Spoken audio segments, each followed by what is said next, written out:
Hello everybody and welcome back to another episode of Mind, Money, Soul, and today we're going to talk about what to do if you are struggling to hit your goals.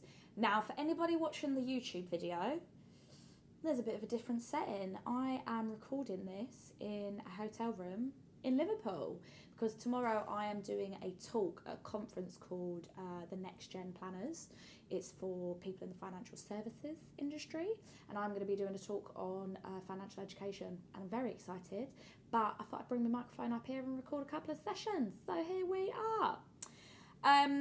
So first off, let's think about why you might be struggling to commit to your goals and commit to your financial savings, as opposed to those other savings. But maybe you're self-sabotaging yourself and you're dipping in. Maybe you are just not even saving anything at all, or maybe you're not being consistent with saving. All of these things make you feel like you're not actually working towards your goal or progressing towards your goal. And we don't want that. We don't want that. I have been saving on and off since I was 16. I'm now 30, so what's that, 14 years? And I have gone through amazing periods where I felt motivated and it's been wonderful, and then I've gone through periods where I'm like, this sucks dick and it's really fucking hard. So I'm going to go through probably my top 5 tips that basically are going to help you stay motivated towards those goals, whatever those goals are.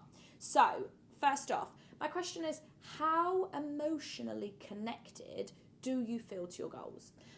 If you are someone who is struggling just to even feel connected to what it is you're saving for, let me tell you, it's going to be so much harder to save. And that is because when you don't feel emotionally connected to something, we get an attitude of well, what's the fucking point? Why am I doing this? What's the even point? The point of it. And the problem with that is subconsciously, have a guess what's going to happen. Your financial habits are going to align with that part, not with the part where you're going, oh, I really want to save loads of money. It's a little bit when you're oh, I really want to get really fit, and then for some reason you just can't get up and go to the gym, or you can't get up and go for a run. And that is why, for example, when people are getting married, or when they're going on a holiday, or when they're about to do a photo shoot, they feel more motivated to get their ass up and go to the gym because there is an end goal. Now, the emotional connection to that needs to be strong. And this is why it can be quite hard if you are trying to save for an emergency fund, because it's that's boring. I don't feel emotionally connected to that. But you're going to feel more emotionally connected to it if you're well, it's going to give me a peace of mind. I'm going to be able to sleep better at night. I know that I might be able to quit my job and fuck off my shitty boss if I have an emergency fund. That's an emotional connection to why you are saving. Now, ask yourself, is this savings goal mine, or is it someone else's? Have I inherited it from a parent, a grandparent, a friend? Have I seen somebody on social media doing something and I've gone, oh, I should be doing that, I should be saving for that? Because if it is not your goal and your goal only, it's going to be harder to stick to because the emotional connection isn't going to be there. This happens a lot with people buying houses. People will just be oh, I'm buying a house, I'm saving for a house, but I'm really struggling. And I'll say, do you actually want to buy a house? And they're and they don't know what to say. I had this when I realised that I don't want to buy a house. I don't want to buy a house right now. I probably want to buy a house when I'm older. But right now I'm investing. But my key thing is travelling, running my business and travelling. That emotionally feels good for me. So think about it for yourself. Are your goals your own? They might also be your partner's. But even then, if your partner has said, I want to do this, I want to do this, and you've just gone, yeah, all right, we can just do this. But inside you're I don't really want to do this. You're not going to want to save. So really ask yourself, are these goals mine or are they someone else's?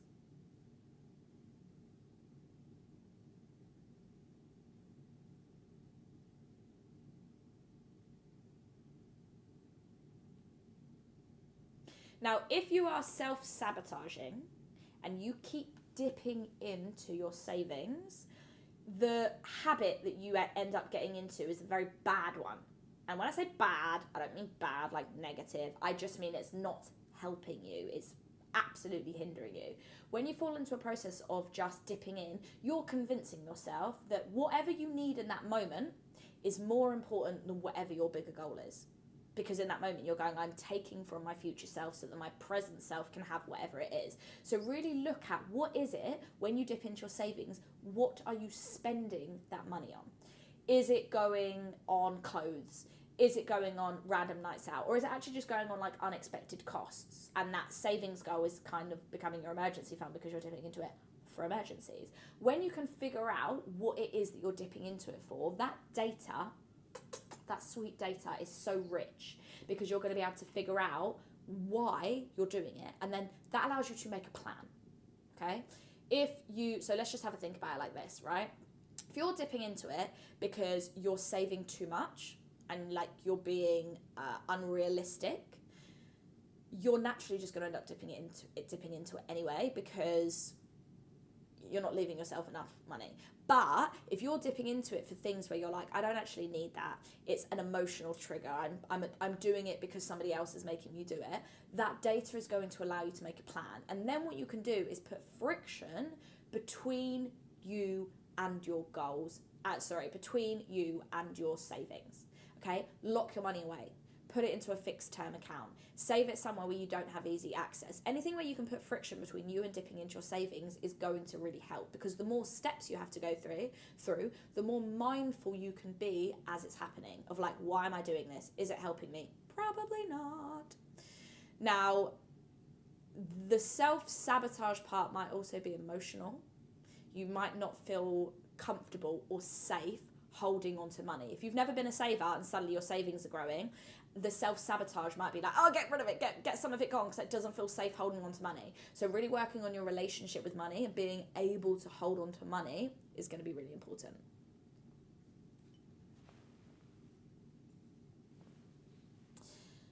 Okay, now if you are struggling to be consistent with your savings, and it's more that like, sometimes you save, sometimes you don't, sometimes you save, sometimes you don't, sometimes it's a lot, sometimes it's a little bit. Some people are okay with that, and that's okay. But consistency can be really, really helpful, because then you can work out exactly how much you need to put away to meet your goal, and then you'll have a date for when you're going to hit your goal, which can be really motivating, because you can track your progress. But you're building up a habit, and anything that becomes a habit allows you to get better, and it becomes second nature. You don't even have to think about it. It's just part of your life. You then just naturally become a saver, and before you know it, you'll just naturally feel better about money, and you're more likely to get towards your goal. But on a practical level, automate your finances, baby girl. Just set up direct debits and automations that allow you to save more consistently. Have an automation that comes out from payday that pays into your future savings pot, and just let it do its thing. Don't think about it, take the emotion out of it, and then you're just going to see your savings growing without you even having to do anything. So if you can have a separate spending account so basically when you automate your finances, if you have money coming in and then you have money automatically going out to spending, money automatically going out to saving, not only is your savings going to grow without you even needing to think about it, but you're going to have money on a spending card that you can just spend without even needing to think about it. And taking the emotion out of it, that's going to help you so much.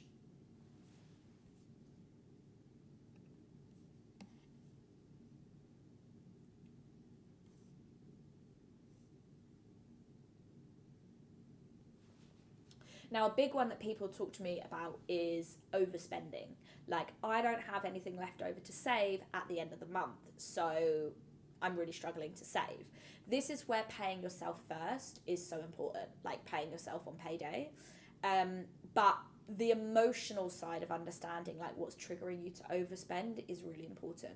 Now, the thing about saving is really important part of your financial well-being and your important part of your financial plan, but there's so much more to money than just saving, right? Spending is important. Enjoying your money and spending your money in alignment with your values is really important, and investing and growing your money and building wealth for the future is really important. So if you're thinking about your goals, the way whether you save or not is going to depend what that goal is. For example, if you're like, I'm just saving for the future to be like financially independent, it's going to look very different to if you're like, I'm saving because next year I'm going to Mexico, right? Saving for Mexico, you need easy access to that money, so it probably is going to have to go in like an easy access savings account or cash ISA, because you know that you're going to need to withdraw that money. But if you're like, I'm just saving for the future to be financially independent, that's where you probably want to look at investing. You probably want to look at locking your money away into investments and buying assets so that it can grow over time. Now, this is something that you want to think about for like 10, 15, 20 years down the line. It's not something that you want to do for like the next year or two. No such thing as a get rich quick scheme, honey. But when I was saving, I was just saving for life. I was like, I just need savings. I just need money. I just need to make sure I've got some of it, which was a great mentality to start. But inflation ate into the buying power of that money. So I lost out on a lot of money. So even though I had money in cash, and it was great because I was able to go traveling at the drop of a hat. I was able to set up my business. I was able to move to London. I was able to do all of these cool things. I was losing money. So I was like, I'm saving for financial independence. Well, I wasn't getting any closer because of inflation. And this is where looking at how to build wealth is so important. So first of all, looking at your pension. Pension is a way of saving, but your money is being invested. And then investing for the future, you're literally thinking like, I have to put this money into an asset. Now that asset might be like a property. So if right now you're saving for a house deposit, it's kind of both saving and investing. You're saving your money in the short term to use the cash to pay for a deposit for an asset, which is going to hopefully grow over time. Whereas with investing in the stock market, you don't have to save up first to start investing. You can literally start investing with like £5-10 a month. That's the nice thing about it. Now, another tip is if you are saving for a big, exciting goal, whatever that is, visualize it. Have visual aids and reminders everywhere. Have it a screensaver on your phone. Have it on your laptop. Have a vision board. Remind yourself of what you're working towards and connect to that goal as often as you can. Humans are visual beings. Every time we see an image or colours or even words that make us feel a certain thing, it creates an emotion within us. That emotion is what drives us our behaviour. So the more that we can visualise and remind ourselves of what we're working towards and connect to our goals, the more likely we are to actually save and put money away or find money to put away, and less likely to dip into it because we are connected to what it is that we are going after. And that's why visualisation is so important and having visual aids everywhere. So to round up, if you are struggling with motivation towards your goal, you want to identify what the issue is first, identify what the goal is and get emotionally connected to it, and then do the practical things and the emotional things to be more connected to your goals, to be able to actually save and take the emotion out of it and track your progress towards that goal. But make sure every month, every couple of months, you're reassessing, you're reflecting what went well, what didn't went well, what's working for me, what's not working for me. And that's why money dates are so important. Okay. So I hope you enjoyed this episode, and I hope it's helped you feel a little bit more motivated and excited about working towards your savings goals. Send it to anybody who you think is going to need it, and I look forward to seeing you next week.